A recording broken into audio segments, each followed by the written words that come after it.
Welcome to this week's edition of Dugout Dish Podcast. As usual, I'm Andy Kirikides, joined by my co-host Keith Glasser. Coach, how we doing?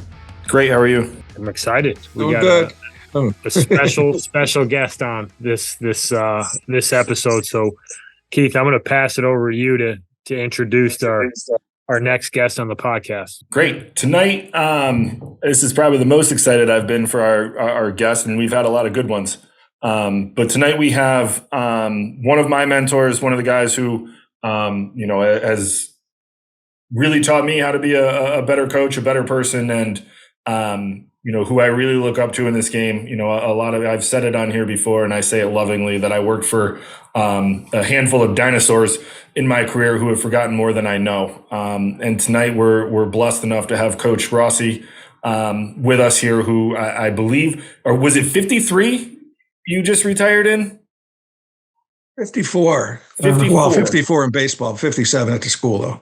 54 years in college baseball and 57 years at Siena College.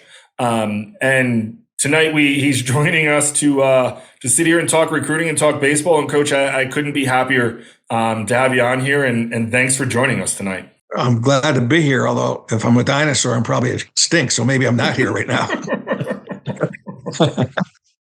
Well, I say it lovingly, right? Like, I mean, I know. I was with you from 2009 to 2011. So, I mean, that was years. We were in the 40s at that point in time. Right? Yeah. No, great. You did a great job too. Well, I would love to have you back. Well, hey, I'm available nowadays. I'm more than happy to get back in there. Righty. But if you could just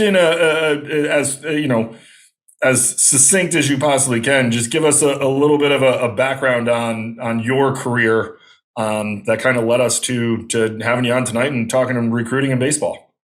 Well, obviously it's all baseball. I mean, just like everybody else, it's in the game at this particular number of years or close to it. Not this number of years, but close to it. You got to have love for the game. That's number one. Started early. Started when you're a kid. Keep playing as much ball as you could as a kid. I mean, I've played so many leagues. I even formed a couple leagues as I was growing up, and kept playing. And then obviously went on to high school, went on to college. Got out of college, and played some summer ball with real older people, which I always did play. Always played up. And from that point on, a job opened up in the summer. We're in the summer adult league team, older, good league. Started with that and was a school teacher. And that was my first year. And as a school teacher, I had a friend of mine who was also a science teacher in there, and he had problems in December of my first year there. And, came into our room, teacher's room, and said, "Hey, you know anything about lacrosse?" And I said, "Yeah, my roommate was a lacrosse player. I went to a lot of lacrosse games, as a young guy. I didn't know what he was coming at next." And then he says, "That's good enough." I said, "Good enough for what?" He says, "Hey, that's good enough. You're going to coach my JV team." I said, "Oh, no, I can't do that." I said, "I got a bat. I can go with a bat, but I can't go with a thing with a net on it." And he says, don't worry about it. Don't worry about it. You won't have many people. Just study up on it." To make a long story short, stayed 3 years as the JV coach. Gene Cullen was the basketball coach. He was the athletic director, and he also was the baseball coach. I saw, the reason why I went to Siena with the lacrosse, I thought sooner or later the basketball coach AD was going to give up the baseball, and he did ask me if I wanted to coach, and that's when I started. And I don't know, it was 68, maybe 67, I think. 66, I think it was the fall of 1966. And I went from there, started coaching, and that didn't stop, kept going. But then again, it's all about the love.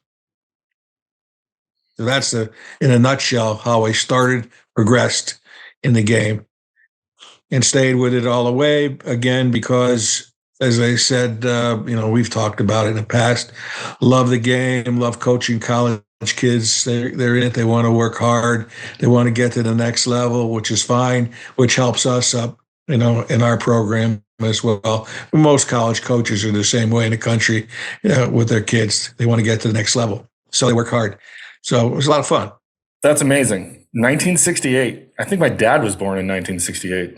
Maybe a little bit younger. I don't know. But I digress for a second. I'm going to ask you this only because you said it in your intro, and it's something that we've talked about on here, and I think it pertains a lot to maybe the rule change that currently just happened with Division One, but also I think it's a question that we get quite frequently that parents think about. But you specifically mentioned that you always played up, right? Like what benefit do you think that has, like in the recruiting process for coaches and for kids and families going through the process of playing, like, so versus, like instead of, if you're that younger 25, if you played with 26s this year and 20 instead of 25s, like you kind of missed out on a little bit of recruiting, but what else do you think that helps with for kids in the process? Well, when I say played up, I played up because I always played against better older guys as a player, and obviously was good enough to play with them. Otherwise, I wouldn't have been kept on a team in the summers. But and as far as what I did in Siena, our schedule was always up. I mean, we always played the best we could play, and that's for the benefit of the kids to see what they have to do to get to that next level, the talent that's out there. Because I don't think a lot of kids know in high school. I'm pretty sure they don't know. I mean, they're traveling the country now, but they don't really know when they get to the college what the clubs are like. Go and play the University of Florida. I mean, that's like playing a AA ball club. So when they see that, they say, okay, this is what I got to do. I got to work really hard to get to this level, to get to that talent level, which they may never do. But and the fact of the matter is, they may not have to get to that. Hence, the guy that we got the Detroit Tigers right now, Brandon White, self-made pitcher. He's in the big leagues right now. And he would have never probably made the University of Florida's baseball team. But the fact of the matter is, when he did pitch against them, he did very well. And when we played them, so that helped him. So that helps in the process. You're playing against a good club, which is going to be scouted a lot, and a lot of major league scouts there, and they see you as well as the other team. I mean, so that's what I always did as far as our scheduling is concerned. And I think that's very beneficial. The same thing with guys in the summer when they're playing summer ball, try to get to a situation where they're playing the best against the best talent that they can play. That's how you make yourself better, playing against the best, versus just going into a league that, you could probably dominate in with a little effort. That doesn't help you individually. You need to be challenged all the time. Yeah, I mean, I think that's one thing that we run into in this, and I think we've all run into it with coaches. Is you get that kid that kind of lights up the a lesser league, and it leaves questions in your mind as to whether or not he's going to be able to handle what is going to be thrown at him when he gets to college. And on the other point, and I want to kind of go into this a little bit more with you because you've seen a lot of baseball along with Andy and I, but I think the thing that we try to impress upon a lot of people who are going through this process, and if you're going to end up in college, is that you're going to get your butt kicked on a college baseball team, especially when you're younger as like a freshman, right? Like you haven't played at that level yet. So going into college, like what are some of the guys, and like, I mean, off the top of my head, I know some of them like Peo and, Kevin Caranto is a little bit of a different animal, but you've seen a lot more players that found success when they were super young at the Division I level. Like what traits do those guys have that stand out amongst like the other freshmen that, maybe end up having really good careers, but they're not really good the time they set foot on campus all the way through? Well, I think you're always trying to project. At our level anyway, you're trying to project, because we're not going to go out there and bang heads with the Power 5, maybe now Power 4 conferences, and try to get talent with them, because a kid's going to go there no matter what. And we're going to get the kid that's not as talented, but talented, right? So the fact of the matter is what you try to do is get that kid to come to your school in whichever ways that you're recruiting, how you have it laid out to get them, and hopefully get them on you to the fact that where they can play right away and not be, sitting the bench. I mean, I know right now our new head coach at Siena has got a couple of transfers coming in, and he's got one coming in that spent 2 years at Wake Forest and has not pitched an inning there. So he's really never, progressed. So I think he overshot it a little bit. He should never have gone there. So he needs somebody to advise him to get, that wasn't a good choice. But as a kid, you're looking for all those big schools. That's where you want to go. So I mean, kids are kids, and they need direction. And a lot of times the parents can't give them direction. So you need guys like you and other people to get them going in the right direction at their level, because they don't want to overshoot because they're not going to play the game that they want to play. And that's why they went to the college in the first place. Yeah, I think the playing time piece it's a hard thing to impress upon people, the opportunity. And it was something that I saw at William and Mary, and I think you hit on it, that if you get a chance to play early and you can find a place where you get a chance to compete, you can figure out how good you can be because you get those reps. But if you don't get those game reps, and they obviously need to be earned, it can set you back. And, finding that place where it's the right balance of, this is really good baseball and I need to be talented to play here, but it's also a place that I'm going to have an opportunity to figure out how good I can be. I mean, I think I've watched plenty of guys from Siena do exactly that, where they play as a freshman. 2 years later, you look up and they're getting their name called in the major league draft. And, you wonder if they had gone somewhere else, hadn't had quite the same opportunity. Do they develop the way that they did? Yeah, the tough part is I'm probably, I don't know, maybe a lot different than a lot of coaches in the country, I assume. And this is from when I even started. When I get a lineup, first of all, I'll use everybody on the squad. But to pick a beginning lineup, I will take a kid and put him in a lineup, and I'll let as a freshman, and that's a key too, because a lot of universities and colleges do not play freshmen. They don't want to play them because they think they're too young, and they want them to develop. And I don't know how they develop if they're on the bench, but I prefer my guys to develop on the field, and I will go with them and stick with them. So I mean, I've had many guys that have, done very poorly their first year, but I stuck with them, and then the next year they'll get better. Now, if I pulled them out and didn't play them as much, it's going to take a while for them to come back. I'm a little different. I think I went with a lot of people, pitchers longer, guys hitting longer. I stuck with them a lot longer, and that, you got to find that coach and that program that'll do that. And I don't know how you do that. That's your job, you guys' job. But that's the way I always went at it with my kids. If I felt I liked somebody like a Danny, Peo, and obviously started right off the bat hitting. But if he didn't and showed me that he could do something, I saw his skills, his quick bat, his strength, et cetera, hand-eye coordination, whatever, and I would stick with him, and I would stick with him, and eventually he'll get better, as long as he keeps playing. The problem is you got to keep playing. A lot of kids go into programs where they don't play, and they don't play very much.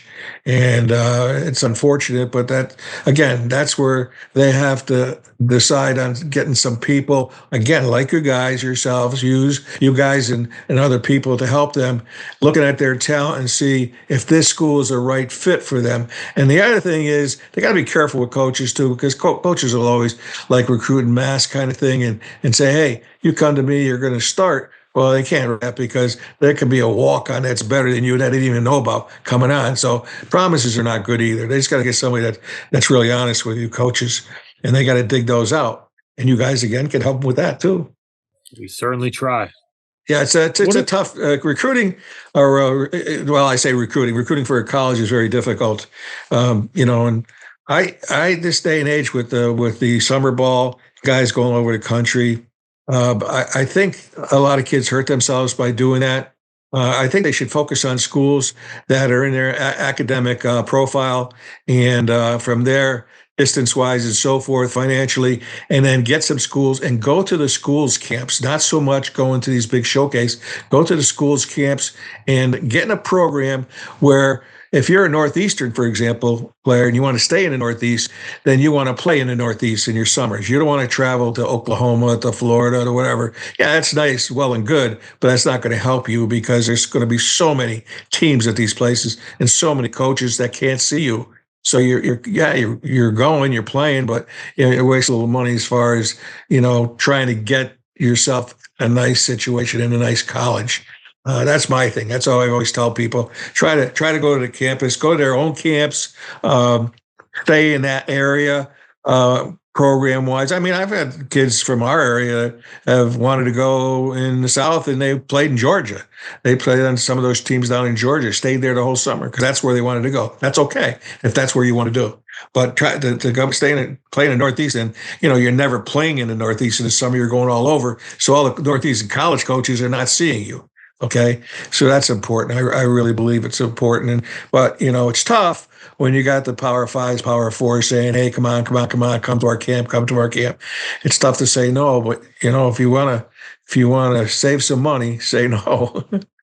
Obviously, there's a certain amount of talent that's needed to play at the level that you coached at. But I'd be more curious to hear from you some of the things you keyed on that weren't necessarily talent based when you were evaluating a player, and things that got you fired up about a guy, and then things that might turn you off on a player when you got a chance to sit down and watch him play a couple games. This is the hardest thing for Well, us to like put our finger on for everybody, because it is such an important piece. Once you figure out a guy's good enough, what are those other things that you really honed in on? well, Coach Glasser knows. I guess the word is old school. I don't know, but I'm looking for somebody that hustles all the time. That's on time. It's on time. In fact, when on time is not being on time. If we start practicing at 3, on time is being there by 3:30, 3:45, or 2:30, 2:45. That's being on time. Somebody that's there early, somebody that's does the extra things. In the recruiting process, I'll look at kids on the field. I'll watch the way they handle themselves with their teammates, their coach, and the umpires. Definitely the umpires. And with that's something that's big with me. Coach knows I'm not a screamer with the umpires. I'm 54 years and I've only been tossed like 6 times, and that's so the fact of the matter is. I believe in kids got to, help the umpires. There's a way that you can maneuver umpires to help you, but that's to be taught. But I want kids hustling, kids showing positive, being aggressive.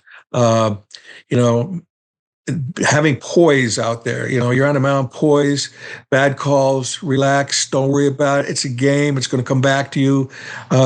Nobody's trying to hurt you. Have poise. And people make mistakes. Umpires make mistakes. Coaches make mistakes. They make mistakes with people going in and out of the lineup, pinch hitting, et cetera, et cetera. So I'm looking for these guys that are, obviously love the game, which I can see the way they approach their positions and so forth, hustling in and out. Being aggressive, never taking an at bat off, not taking a pitch off, and being positive. Not being a self. I'm into not. I hate to say this because this is prevalent today. I'm not a self promoter. Don't be a self promoter. Don't be, I just got a double. I'm jumping up and down on second base and doing all kinds of gyrations and flips, and I'm only hitting a buck and a half. Not good. Not good. You're showing people that, that you're not really a good hitter, is what it is. So I'm not a self promoter. I don't like that. It's prevalent today. I don't think you can take it away, but that's what we have. That's what I look for. I mean, there are kids that are like that want to play and don't do that stuff. I mean, we had a couple on our team this past year that pretty much played the game hard. And, here I am, I'll lay it out for you and that's it.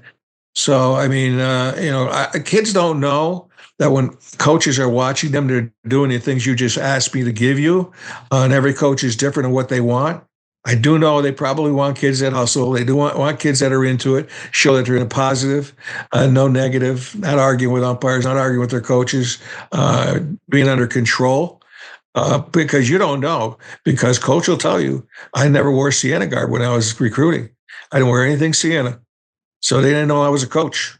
So I'm just like a regular person. I go to a game. I've been to games in our area where I was the only one there first, sitting down in my lawn chair watching pregame, and the guys don't know who I am because I don't have anything Siena on. And I do that on purpose because I want to see them the way they really are, because sometimes it's what I call fake hustle and a fake profile. So I think the that's other me, thing.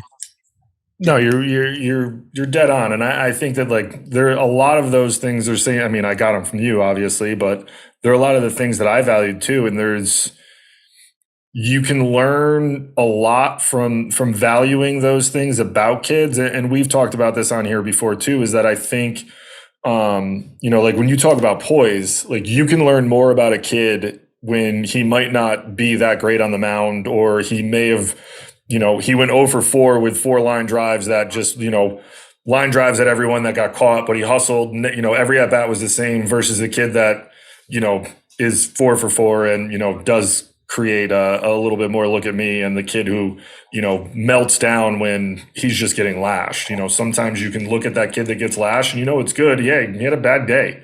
But if he has the poise and the wherewithal to be like, hey, whatever, like turn the page, I'm on to the next guy. Like you can learn more about that kid in those settings than, when everything's just going great for everybody, which is never going to happen in this game.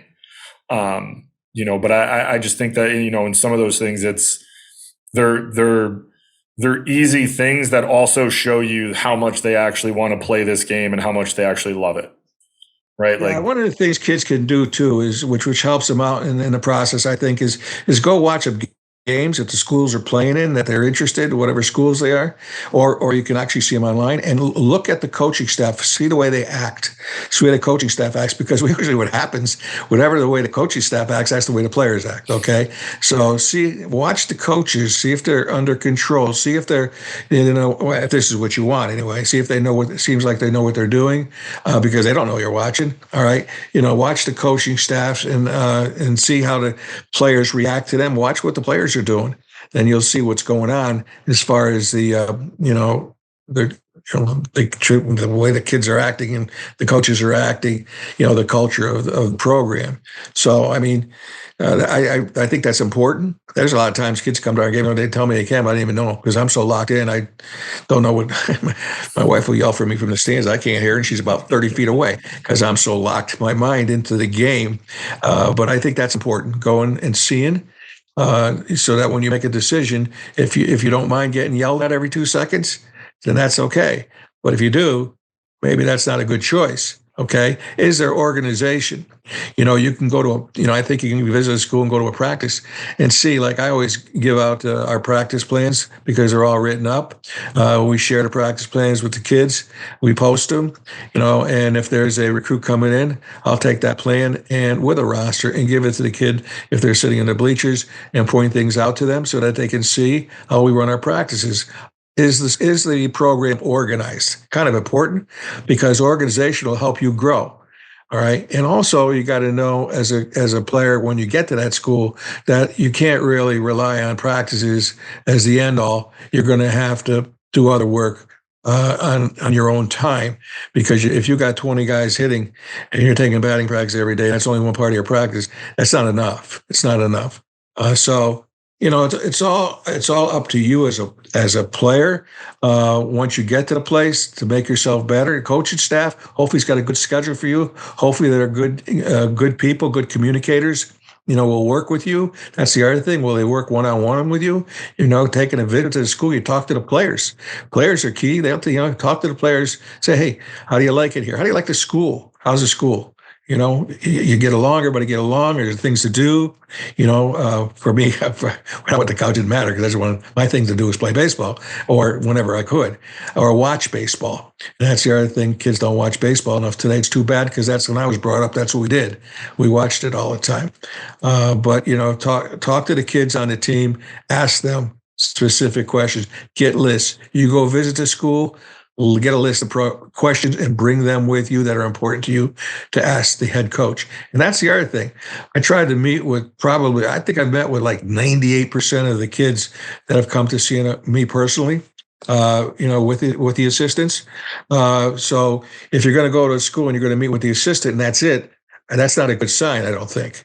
Okay. So you want to meet with the head coach as well, because you might have specific questions for him, which will make your decision one way or the other. And obviously, the prelude to that is to do the things necessary prior to picking your school. Academics is so important, and obviously finances, especially in the climate today.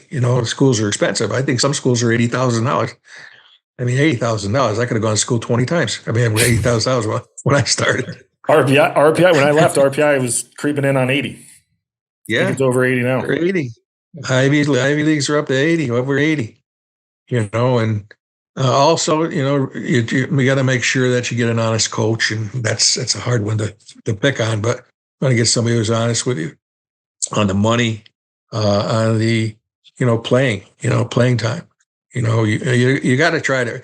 You want to go to a program where you got to earn it, basically, and that's good. That's a good thing because everybody's going to be working hard for the same goal, which is make the team better. Right. Would you? What are your thoughts on? And I have a pretty good idea, I believe, but when it comes to like the stackable money versus like you're getting more academic money, things like that. Like what? Like there's some people like they'll take less money to say that they're on baseball money versus like the whole being able to stack, or they're getting more academic money than what it's worth. But they want less to say they're on academic. Like what? Why do you think that is? And why would we not just want to be like get the best academic package you can possibly get? Well, I mean, I think first of all about the scholarships. We've had a lot of guys at Siena that played professionally and didn't get a dime from the athletic program. Well, we haven't only had scholarships for about 25 years anyway. So I mean, I mean, actually less than that. So most of my career there was without scholarships, playing Division I schools. So we never really had scholarship money. But when we got it, it was one of those things where what you do know the NCAA says you got to give 25% at the Division I level. So you have to give 25%, and then you can, at our place, they'll give you money for obviously academics, need-based money. You might get money from your state or federal government TAP. It all depends on your school on what they'll give, and that's all stack, stack, stack. I obviously your family situation is the key on whether you can afford to go to school. I mean, I've turned kids away from our school when they had us and an Ivy League. And I've always said to them, hey, it's going to cost you more to go to Ivy League, but I think you might want to make that decision because of the Ivy League's, the status of that for your job situation. So there's no money there usually. No money. You're not going to get any merit academic money at all. So we'll stack, give scholar 25%. Normally we used to be able to give 27 scholarships, have people have 27 scholarships, at least 25% on a team. I think it's up to 32, I think, or something like that, because of what's going on, COVID and all that stuff with our rosters went from 35 to 40. But you can get scholarships. See, every school is different, Coach. That's why I don't know. I know we can give with our athletic scholarships, we can have as much money up to their need as far as need-based aid or merit. Well, merit's not countable. So at Division I anyway, academic money doesn't count anymore. It's just basically good money for the programs, as far as recruiting. But we'll stack. I don't know about other schools. Every school is different. Just basically your financial background and how much money you need to go. But that's one of the things you look at the beginning, the cost of the school, and they're going to rip off a loan right off the bat, whether it's a Stafford loan. Usually it's a Stafford loan, and you could be the richest person in the world, get a Stafford loan if that's what you want to do. But I think all of our kids mostly have Stafford loans, and then off that we veer off that most of the time with baseball aid, merit aid. If they have good grades. Getting good grades is so important. So important with schools like ours. Teams in the MAC or obviously the Ivies doesn't matter, but in MAC, I mean, it's important, the academic component. It'll get you more money. The better your grades are / standardized test scores, ACT, SAT, the better those scores are, the more money you get. The more money you get. So that's important. And every school is different on what the money is. Okay. But, we've given it at Siena, and that's been a plus as far as getting kids in, to take that athletic academic and maybe merit or maybe need-based and maybe a Stafford loan or app state money. And every school is different. Now, you got to also take into consideration if you're a New York resident, your TAP money is not going to go out of state. So if you got TAP in New York, if you go to Massachusetts, for example, or any other state, it's not going to go with you. If you get a Pell Grant, that will. That's a federal loan. But those are tough to get Pell Grants. Okay, and you have to be in real need to get a Pell Grant. So you really got to rely on your athletic aid and hopefully merit. That's what I tell our kids. Really work hard on the academic component with your standardized test scores, and then we'll go off that. And we do a lot. Our people at Siena did a great job, and our admissions and financial aid people, they got people accepted quickly, way in advance, as long as we requested, on transcripts and so forth and test scores. And then I went there from there, got the financial info from the parents, and then basically could run an offer to them to come to school. Every school is different. We were quick with that stuff. I don't know how they are now since I've left, but we were quick with that stuff, and that's important to get it to you so you can see it and compare with other schools if that's important. But every school is. I don't know if that's your question, Coach, about the stacking. That's what we do. It's all important. But if you got the money and the money is not important, you tell a coach that, and they're going to be, if they like you as an athlete, they're going to be pretty pumped up about you, because Right. you're saving them money probably in the long run, or probably a very quality pitcher, because that's Right. the name of the game, and that's where most of the money goes anyway. I think that the two big things that you hit on are the grades, and being a teacher, this, like the better, we tell people all the time, like the better your grades are, like the more doors that'll stay open for you. Like, if you end up as a 2.8 student, there's a lot of doors that are going to shut on you in the recruiting process because you're a 2.8 student. If you're a 4.0 student, there's a lot of doors that'll stay open to you, which gives you more options for a potential of being able to find the right fit from an academic standpoint going into, that process. I think the other, you clear up a decent amount of the ambiguity when it comes to some of the scholarship stuff. And you nailed it. There's 32 that can be on scholarship and 40. So there's going to be 8 walk-ons. And I think we always, we really run into this. And I think this is, a little uncommon, but people kind of think this, like if you're a walk-on, like you might not necessarily get the same exact shot as you would if you're a scholarship kid. And I don't necessarily, like, I know for me coaching Division III, it was a non-issue. And I know, when I coached for you and we had scholarships, that wasn't necessarily a factor in writing a lineup. Was like, well, this guy's on scholarship and this guy's not, so we're going to write this guy in with the scholarship money in because, he's got money. I think the thing that we always try to drive home is like coaches are going to put the best lineup on the field that they feel as though is going to give them the opportunity to win baseball games. Because at the end of the day, like that's what we were paid to do. And, it doesn't necessarily matter who you are, how much money you have. Like if you're one of the best 9 guys that can help you win, like you're going to find yourself in the lineup and playing. Right. And, there are coaches that go the other way that you're thinking. They don't look at it that way. That's the other thing, that we try to go to a program where a coach will, just say, okay, let's go roll the ball out. The best 9 come up. Doesn't matter who you are. You can be all 9 non-scholarship kids, or 8 now. I mean, non-scholarship kids. I mean, that's the way I've always played it. I allowed freshmen to play. I always say the best guys are going out there in my mind. Sometimes my mind might be not the same as the player's mind, but we are looking at everybody and trying to make the program better with what we got. But yes, most definitely. And our program, it doesn't matter if you're scholarship or non-scholarship, you're all equal once it goes on the field. In fact, I don't even think of it. That's the furthest thing from my mind is that you're a scholarship. I forget, actually. So it's I looking at the player. Is this player the kind of kid that we want to get in there right away? If that's the kid, he's going. He's going to be in 100%. As I said earlier, we've had a lot of guys signed professionally that were non-scholarship guys. It's a lot, and especially since the beginning of our career, we didn't have scholarships. Right. Got at least one made the big leagues. We've had 5, so one did, and the other 4 were since we had scholarship money in it. And those guys that had scholarship money didn't get a lot of money, a little bit over the 25%, because that's where they were at that time. Then they progressively got better once they got to us, got the opportunity to pitch or hit, whatever it was, and just grew.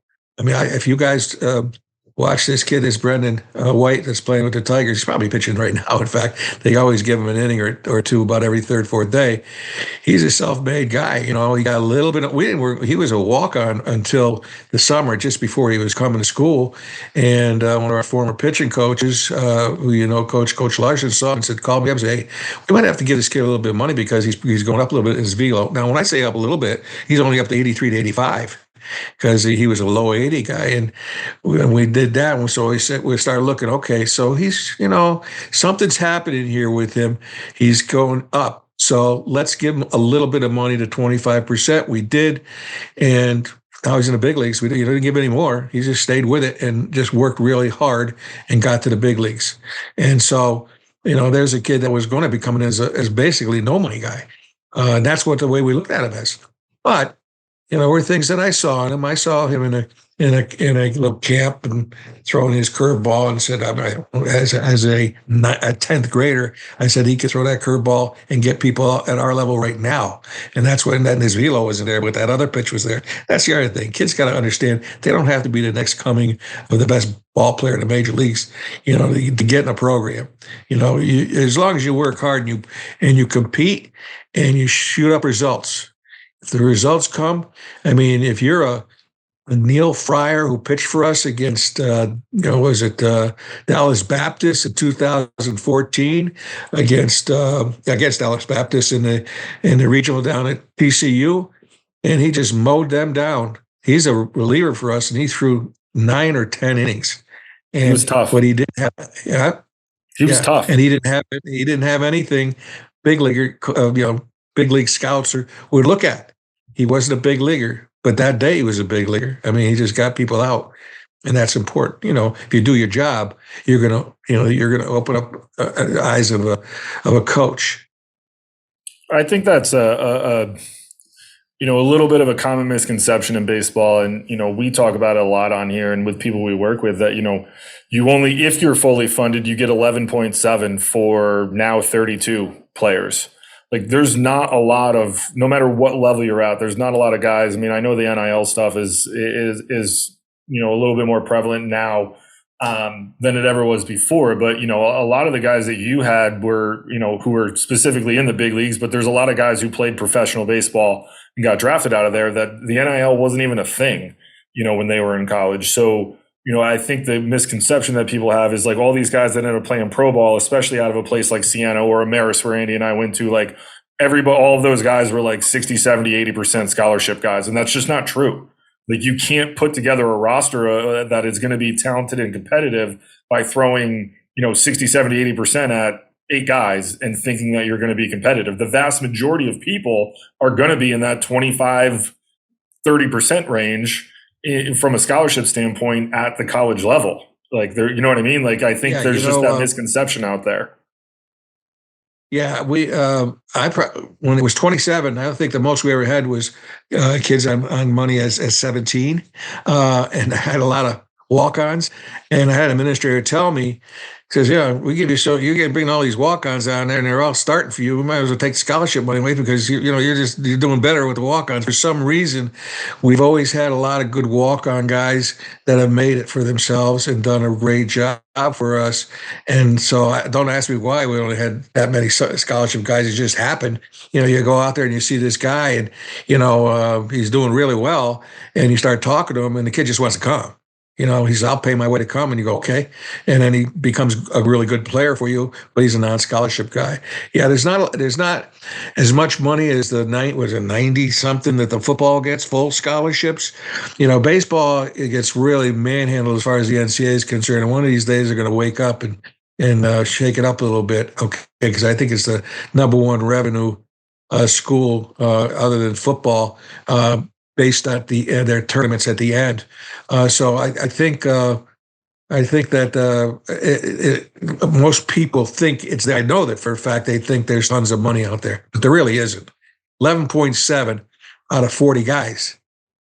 Let's round that off to 12 full scholarships out of 40 guys. Doesn't jive. So you're only getting guys on parts. You get a part here, a part there, and you try to stack if you can. If not, then parents got to figure it out with their child and what they're going to do regarding loans and things. And it's tough because loans can handle you near the end. They can stack up on you. But if you go into a school that's got what you want and you're going to get yourself a good job out of it, in the end, you'll take care of your loans and you'll be fine. We all did. I might have had $1,000 loan or something. I think when I went to school, state tuition was free. So all I had to pay a little bit is where to live.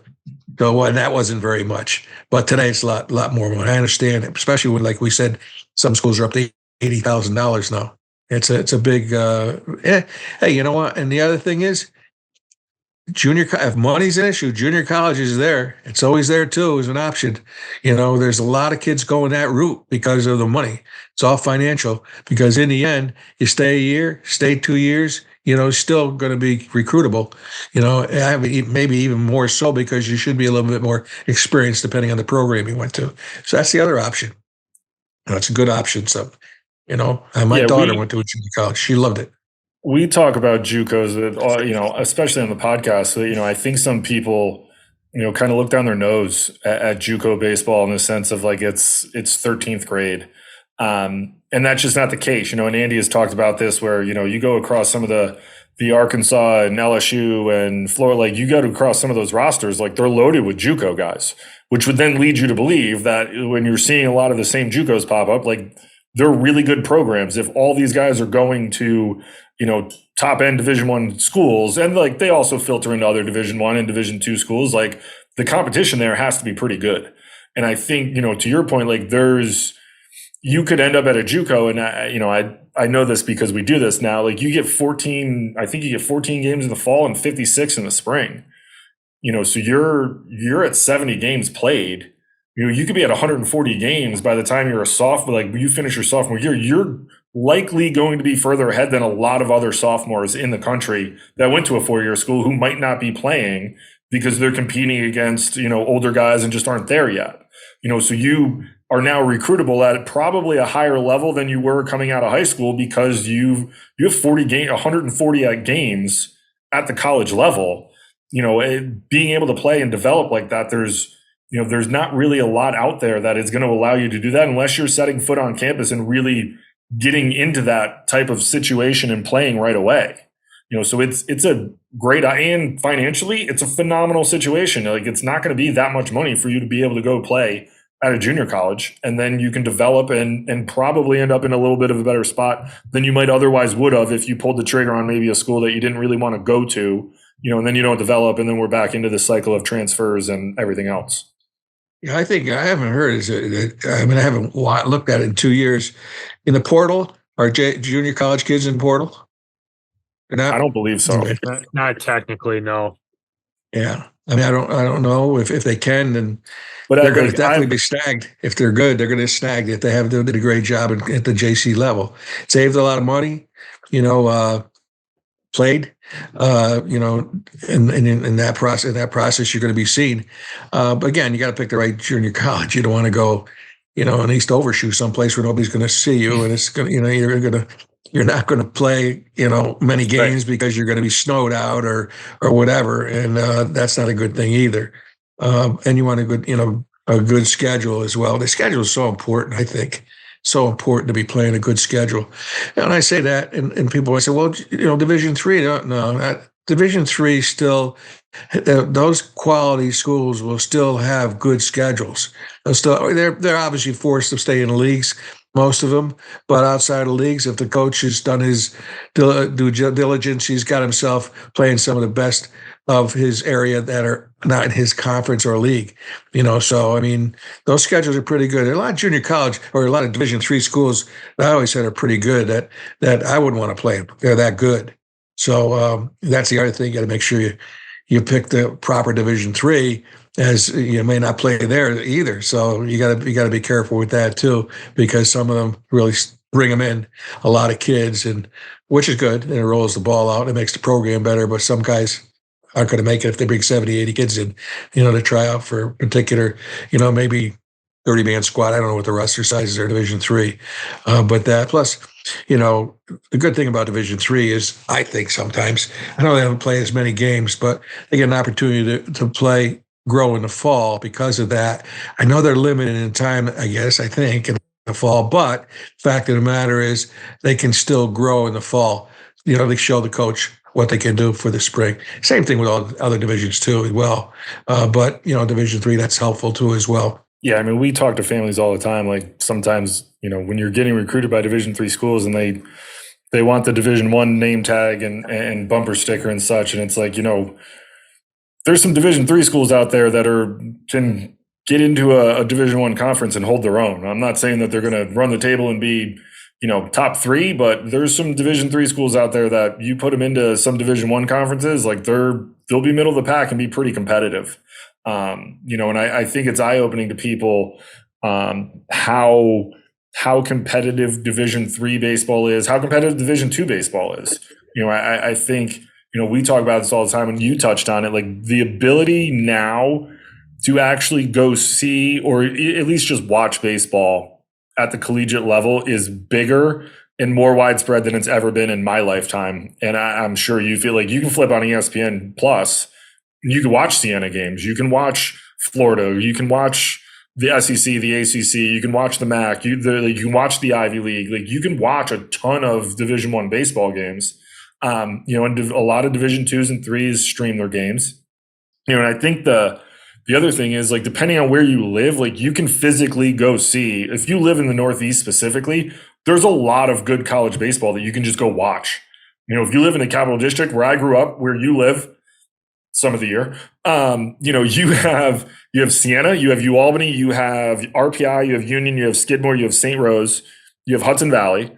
So you just hit all three divisions plus JUCO. And Russell Sage is the other one where my other former boss is an assistant. But you have Division III, Division II, Division I, and JUCO baseball that you can go watch literally in the Capital District. So you should, if you aspire to play college baseball, you can find a Saturday or a Sunday to go watch a game and see what it looks like at that level. Like, see what it looks like when Siena and Marist are playing. See what it looks like when UAlbany and Stony Brook, well, not Stony Brook anymore, but UAlbany and Maine play, or Bryant and UAlbany. See what it looks like when U of R and RPI and, Skidmore and Clarkson play. Like, what does that look like? Because there's physical kids and really good baseball being played at those levels that you might kind of open your eyes like, wow, these kids are actually pretty good. I need to step my game up in order to kind of be able to be in this same discussion with these types of players. Well, I've had a lot of kids over the decades come in to visit us, and I will always bring that up. You don't have to go to a Division I to be seen. If you're good, you will be seen at any level. And so if Siena is not the place for you or any other Division I, fine. Division II, Division III, doesn't matter. Fact is, play. You want to play. And so you don't need to be at a Division I. Everybody's into that because, you see it on TV and you hear about it in the big leagues, guys coming up. That's great. That's okay. But you're thinking about yourself and your professional career possibly down the road. You need to be playing. And you will be seeked out by those scouts. They'll see you. Names get around quick when somebody's very good. And it doesn't matter where you're coming from. And I tell kids that when they come. I say, look at, don't shy away from a Division III or Division II. I mean, don't shy away. Now, there's not a lot of Division IIs. That's the only problem with Division IIs. But there's a lot of Division IIIs in this country. A lot. I mean, there's tons and tons of Division IIIs. And, same process. Win your league, division, go on to a regional, go on to a World Series. Same process, and everything's the same, and that's notoriety. That's a lot of fun to be going to those tournaments, no matter what level you're at. So, and you're getting a good academics, hopefully, as well, because you've decided to focus on that when you're picking your school, which to me, that's important. Like you say, being a former educator. You're seeing, if you're watching college baseball the last couple of years, because of the transfer portal, you're seeing a lot of these Division III players end up on Division I rosters and go and have a ton of success. And I think that's opened some people's eyes to like, oh, wait a minute. That kid was pitching at Babson last year, and now he's starting on the weekend for Boston College in the ACC. Babson must be pretty good. Or Wheaton, or, name whatever Division III school there is. I mean, I know Joe Reyna up at Rochester's got a couple arms that are absolutely electric, but that's the type of baseball that's being played at the Division III level, and it gets overlooked for exactly the reasons that you mentioned, Coach. And, there's some really talented kids down there, and the level of play has risen for numerous reasons, and we've talked about this, but kids are stronger. They play more baseball. And it's harder to play college baseball now than it is at any point, I would think. And finding that place where you have an opportunity to compete and be a part of something, I think it should be a really big factor for people when they're making decisions. Well, they did. They went to the Division III and they played a lot. played a lot, or, and if not all the time, a lot. And the fact of the matter is, you're right. I must have contacted at least 20 Division threes last year to try to bring him in the year before for last year, and came close to one who went to another Northeast school, and he was good. Very good, and they're good. I mean, Manhattan had a lefty pitcher a few years ago, and he was 6'7". I think he lights out, and he played professionally. He got his opportunity. One of the good things too, I think, if you're looking for a school, you want to hopefully make sure that it has a grad program, because that's helpful to go to a school where there's a grad program, so you can stay where you are, versus going to another school for that extra year, if you have that extra year available to you. But the grad schools have been really important lately. I'm sure it's going to calm down a little bit where you got your four. That's going to be it. But if you get hurt and you got that fifth year, you didn't play your freshman year at all, they redshirt you, you got that fifth year, versus having to leave to go to another school. And a lot of colleges at Division I level don't have grad schools. I mean, so I know the Ivies, they got grad schools, but if you go to grad school at the Ivy League, you can't play baseball. So a lot of the Ivy Leagues go on to other schools, because they can't, at the Ivies, they have an Ivy League rule that they can't play baseball if they're going for their master's programs. So you're right, that's important. It's a tough. Picking the schools is extremely difficult, and I know it gets people really nervous. They just got to look at making sure that money's not the big deal. The scholarship, that you get one, yeah, okay, but that's not the deal. I'm looking at that school for me academically and the fit financially / distance wise. I know financial ties in with the academic, with the your grants and so forth, but that can be given to you ahead of time by our levels. Unfortunately, Division III, no scholarships. You got to go with what they give you as far as your merit awards, need based money, and so forth.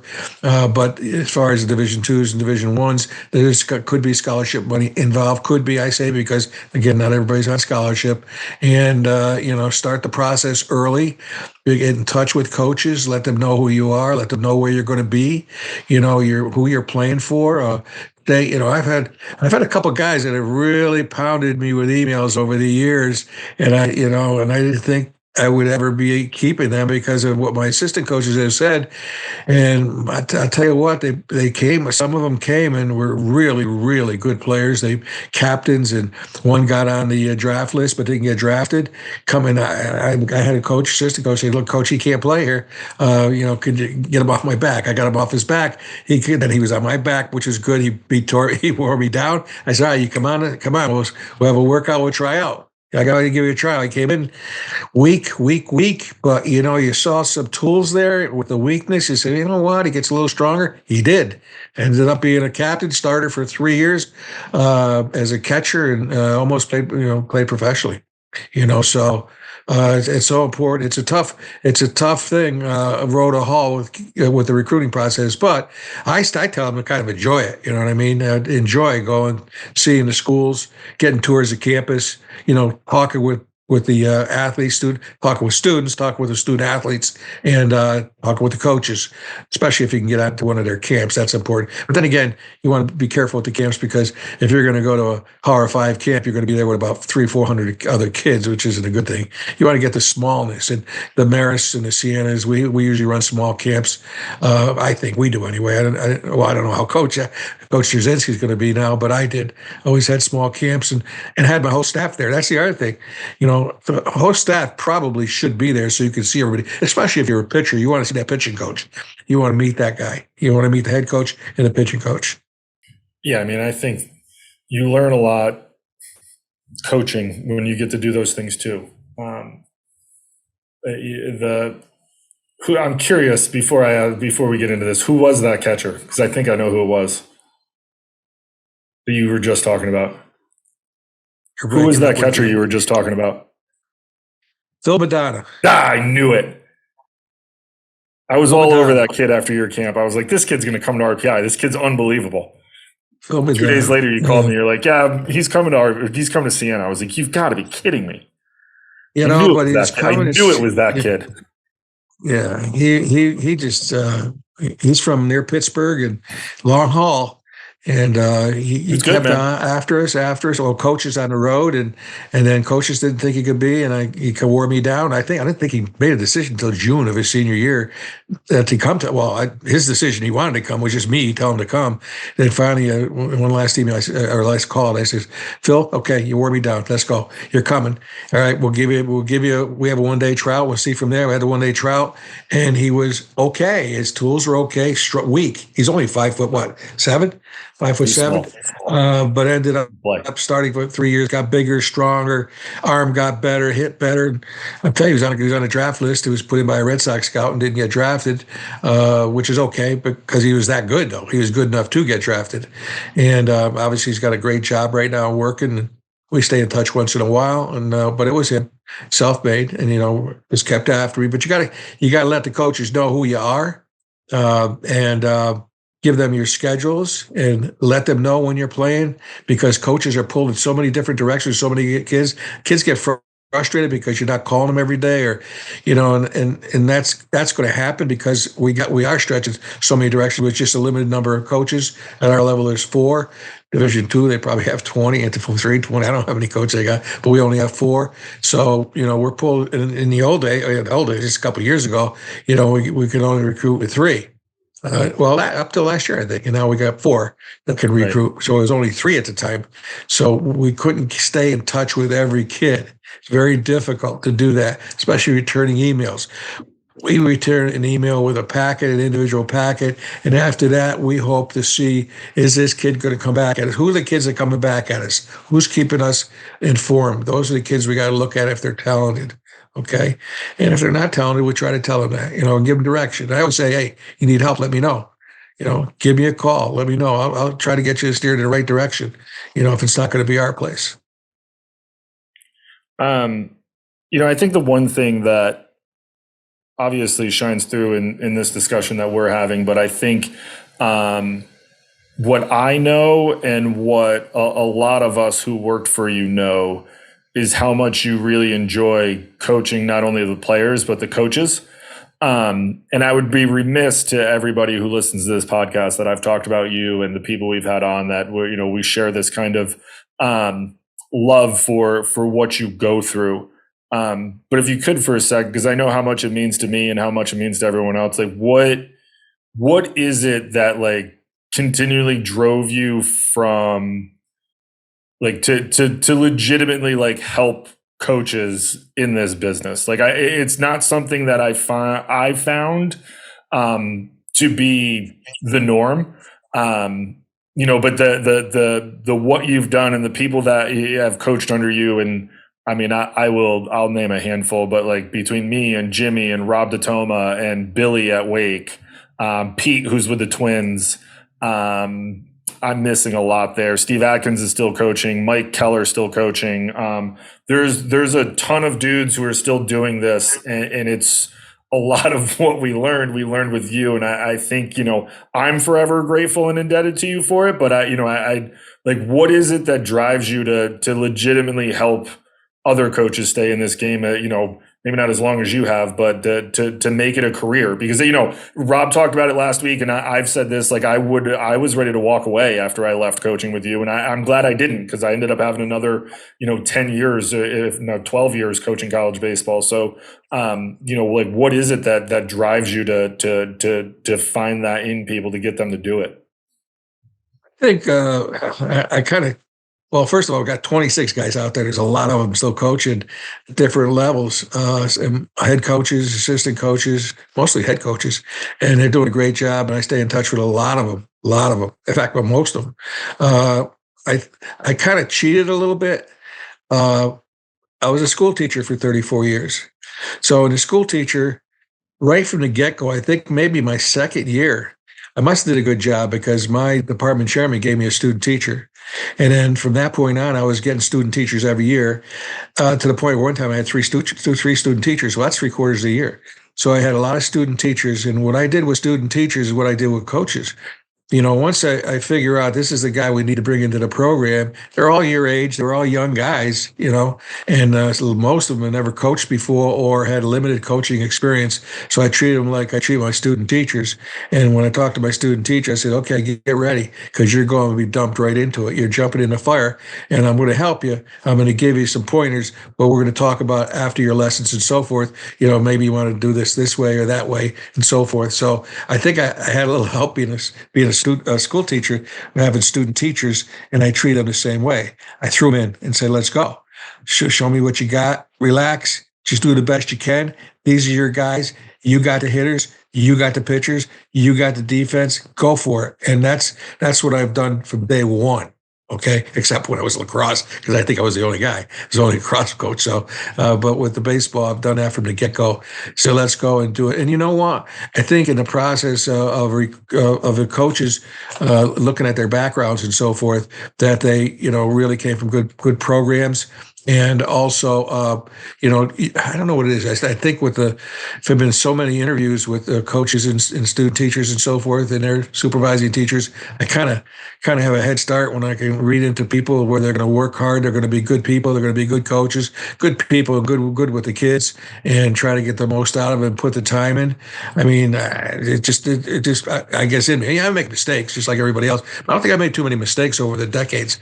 A couple, 2, 3 here or there, but mostly everybody like yourself really worked really hard, enjoyed it, loved it, breathed it. That's what we did, taking our 21-hour trips, you kind of enjoyed that. You could talk a lot, but, no, I think I got the head start.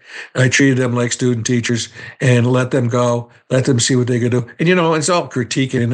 And when my critiquing was more like, if I don't say anything, you're doing everything good. As far as I want anyway. And, right. But, I always make suggestions. Hey, you might want to, this drill, you might want to do this. Hey, this pitcher's doing this. Maybe you might want to try this a little bit, maybe move around that rubber a little bit, et cetera, et cetera. So just giving little simple suggestions. But that's what I do with my student teachers too. Same thing. Hey, you might want to move around the room a little bit. You got to know where everybody is, that kind of thing. But I treated coaches the same way.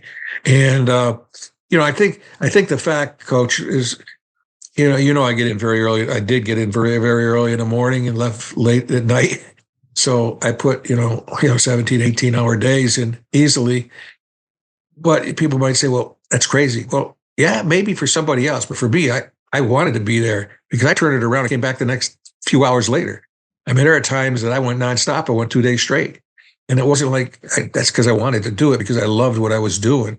And I think when you're a young coach, if you get a coach above you that is there those hours, I think if you figure it out, he's got to love what he's doing. So, hey, you know what? I'm not going to be like him. Obviously, he's got to be a little crazy, but the fact of the matter, he loves what he's doing. I'm not crazy because I love to do it. And guys like yourself and, all these other guys have stayed in the game. And I really love that guys have stayed in the game because I love the game. And you can talk about our players, every year, more than one time, hundreds of times. Hey, do you love the game? You love the game. You'd rather be on your phone. You'd rather be with your girlfriend, whatever. Or do you love the game? Because I love the game. That was my priority. And I think once you do that, it's great because I have no hobbies. This is my hobby, or it was my hobby. Well, actually, it's still my hobby. I'm still involved with it, still working with assistant coaches, trying to get them the next job and other things that I'm doing, tackling my baseball cards. They're all baseball, trying to get rid of those things. But, I think the student teaching helped me a lot. And that, I'm a little different. I when I was a young kid, I grew up in a city. So we couldn't play football in the city when we were young, 8, 9, whatever. And we couldn't play football. Believe it or not, where I live, we didn't have a basketball coach. We didn't play much basketball. In fact, I don't think I played any, maybe a little bit where my school was, my elementary school. But other than that, believe it or not, it was all softball. Played a lot of softball. Started softball as a 7-year-old. Did not get into Little League until I was 10. But from 7 years old on, I was always playing, well, I call softball baseball because it's baseball, but it's a bigger ball. So it's softball, we played softball at 7, 8, 9 years. In fact, I'm giving people right now that have kids, they ask me what to do to help their kid hit. I say, hey, let them play softball. Because I think that helped me get the bigger ball, get a little confidence at the beginning of my career as a kid. I still remember the first kid hit I got as a 7-year-old. I got a triple. First hit it good. Got to third base. I went, ooh, man, that felt pretty good. I say it. I swear, I was not a guy like it was yesterday. I can still say it. That felt. I said to myself, that felt pretty good. I, I got to do that again. And then all of a sudden, you start hitting, and you get better. I don't know. The ball was bigger, whatever. But we'd have a lot of places to go to play baseball in the city. So you really have to love it. I started a little league as an 11-year-old. I formed a little league in Colony myself, where in my neighborhood of 4 teams. I went and got 4 sponsors, got them to give us T-shirts, baseballs, and I made a schedule up. I got 3 other kids to be managers of their teams. They went out and we got their players. I went and got my players, and I set up a schedule as an 11-year-old. Tell me what 11-year-old ever did that? None, not at all. But so I'm a little different, I think, when it comes to this game, to playing to your 80 years old, or coaching to your 80 years old, not playing. Coach it to you're 80 years old. So I started out early, and I kept going with it. And the other thing I had in my favor, which unfortunately I think could doom our sport if they don't watch out, is I had a minor league team in the city of Schenectady that I went to see games when I wasn't playing Little League or playing Babe Ruth League. I went to see the games with my dad, who had one season ticket, got me there, forced me to keep score, forced me to watch the game. I wasn't running around. I was watching the game. That was key. And I went to a lot of games. But those games, plus playing my games in my neighborhood of softball, believe it or not, up till 10 years old, I went to the Little League. And from then on, we just, progressed. Whatever, you go from Little League to Babe Ruth League to, American Legion / Connie. Well, I played American Legion, and then into, high school, college, and so forth. So, but you gotta love the game. You gotta love the game. And college, and the coaches are the same way. I mean, hopefully they love the game. I know things are this is a little different today, pulling people in different directions. That's why I said I hope our game's not in trouble with the eliminating all these minor league teams by this commissioner, who's only out for his rear end, unfortunately. Trying to protect these owners who don't know their left from their right. So it's unfortunately hurting the game. And I just hope it doesn't go under. I really am a little concerned about it. Draft rounds going back. They want to do the football model, and the minor league teams are the ones that, because you're not cultivating young kids. Because that's the way I was cultivated. I was cultivated through the Schenectady Blue Jays, a Philadelphia Phillies minor league team. Coach knows that was my team forever until they got Bryce Harper. Then I disowned them. All right, because I said no ownership group gets one player and signs them for $300 million, one hitter. Maybe the Otani guy. I don't know. I haven't seen him play. But Bryce Harper's not the guy. He's not the guy. Pitchers. Give me 10 pitchers for what he got. Because pitching's the name of the game. Oh, that's an incredible. The 11-year-old starting the Little League that might be the best content we've had on the podcast. That's an absolutely incredible story. Absolutely. Well, I was in 3 little leagues at the same time. I was in the regular little league. That's, the progressive to Williamsport. We had a grasshopper league, which we called in the city of Schenectady on weekends in Central Park. So I played there, rode my bicycle there. It was all bicycle. There was no parents. Did all this by bicycle. So the Williamsport, the bicycle, and this league I formed, and we played that for 2 years. 2 years till I got older. Until I was 13, and I got a Babe Ruth League, so I kind of folded. But I did. That's because I wanted to play baseball. I wanted to play as much as I can. So, high school kids going to college, you want to play as much as you can. Get to a spot. That's where you can play. Oh, you're gonna. That's where you guys. That's where you guys come in. That's where we come in. You just to elaborate a little. The last thing I'll ask you is what would be your what are the top things that you would give advice to if someone came and said, "Hey, Coach Rossi, what do I need to do in order to play college baseball?" What would your advice be to them for that? Well, again, going back to assuming academics are okay, ability to somebody's got to point them in the right direction with their ability level. In the old days, or not the old days, right up to the end, I said, "Hey, you got a scout in your area? Let him take a look at you and see, where you are as far as he's concerned right now. that doesn't mean that's going to be the end all. But right now, does he know any programs that are good for you? You got to get in the right program, okay? So I think you have to visit the school. You have to correspond with the coach. You have to go to their camps if they have any at that school, okay? Assuming it's not a huge one, because if you're going to go to, the Power 5 conferences, those camps are going to be out of sight. So just the lower level, Division 1s, 2s, 3s, Division 3 is 3, there's no low level, but go to those camps on campus so you can see the coaches and everybody together at one time. Make sure you're prompt with your filing, getting transcripts in. Quickness is important to coaches. Getting your transcripts in, getting your test scores in if they are, getting your coaches, I don't know, your high school coach and your summer coach to send in a little reference stuff for you.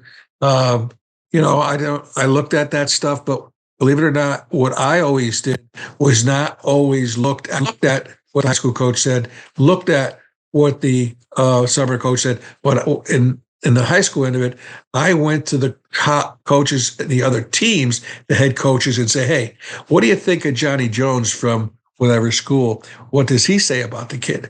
So I just didn't go by what their coach said. So, sometimes head coaches are a little overboard on what they say about kids. It's unfortunate, but it's just the way they are. And, they probably don't know what they're doing but I always try to go in the background and start digging. All right. But make sure you're prompt with everything. Make sure whatever the coach wants you to do, you do. Stay in touch with him. Let him know who you are. Get a little resume together. Get some videos together. Send it to him. Don't worry about it. Doesn't get back to you. A couple of weeks later, you will know, coach, you get a chance to see that. I don't want to bust on you. I don't want to get, be a pest.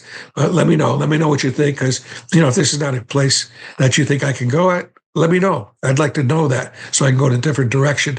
And, be a little persistent, but not a pain when you're letting them know. Emails are good.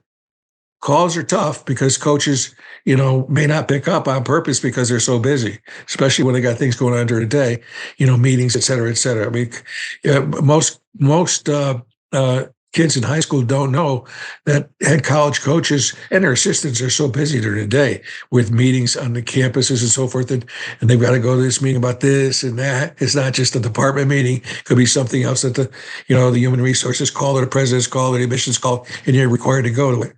So just don't get frustrated if they don't get back to you. But if it's a long, lengthy time, then, there may not be interest there. Keep the other people alive. You got to have other options of other people.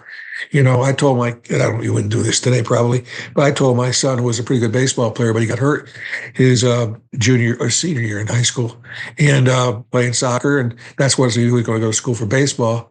And I told him he could pick a school of his choice, pick a state school of my choice, and a junior college in our state, so that he would when he fell back on things, when things ended out, he was going to go someplace. And so he ended up going to the state school in state, but he was hurt and he couldn't play anyway. So, but he did get a good education and he's using it. So that's the important thing. No, that's great. That helps you. I don't know. There's so many things to it. No, I mean, I think that's as succinct as it's going to get in a process that I think, when there's so many layers to it that, we try to make it as layman's term as possible for anybody. But, it's, as and Andy knows, and I do, like, this is this process is going to be different for everybody. But if you can have those things that are going to set you up, it's a plan that you can have that where you're going to be able to find success in being able to be in contact with coaches and go to camps and get to campus and see what it feels like and have all your stuff in line so that if they do like you and they want more, they want to move, like, yeah, I have my official transcript and I have this and I have that, like, here we go. Like, I can get all this stuff done now. Whereas, sometimes it ends up being like, well, I need to, get it from my teacher, which turns into another 2 or 3 weeks. But having all that stuff in line, I think is, paramount for people to be able to find success in the recruiting process. Right. Nowadays. And, you don't have to go big. You don't have to go big. Big is not the answer, because you go big and the first year you're there and you play a little bit. Next year, they got another recruiting class in when you went big and you might be moved down that ladder to maybe out. So you got to be careful about going big. And the other thing is, I mean, you guys have got it. You guys have played Division I ball, but coach who coached Division III. Well, they both hit Division III. I don't know. Good. Yeah. So you got it. You guys got a lot of knowledge that if any of these kids are listening to this podcast today, they got to lock into you because you guys know. You guys know. You can look at them and say, you know what? Okay, I don't know if you want to hear this, but we think you're a Division III guy. I mean, we don't want you to waste your time. Or go to a place that you're going to be frustrated and you're not going to have to transfer, which is a pain because you lose credit. It's going to cost you money down the road. So these people should be locking into you guys because you guys know, because you've played Division I baseball, coach at Division I and or III, or to both, and you guys have knowledge to help these people. I mean, I think this is a good this kind of podcast is good for you guys to help these people. People who should be listening to this. Wait, okay, all right, this is pretty good.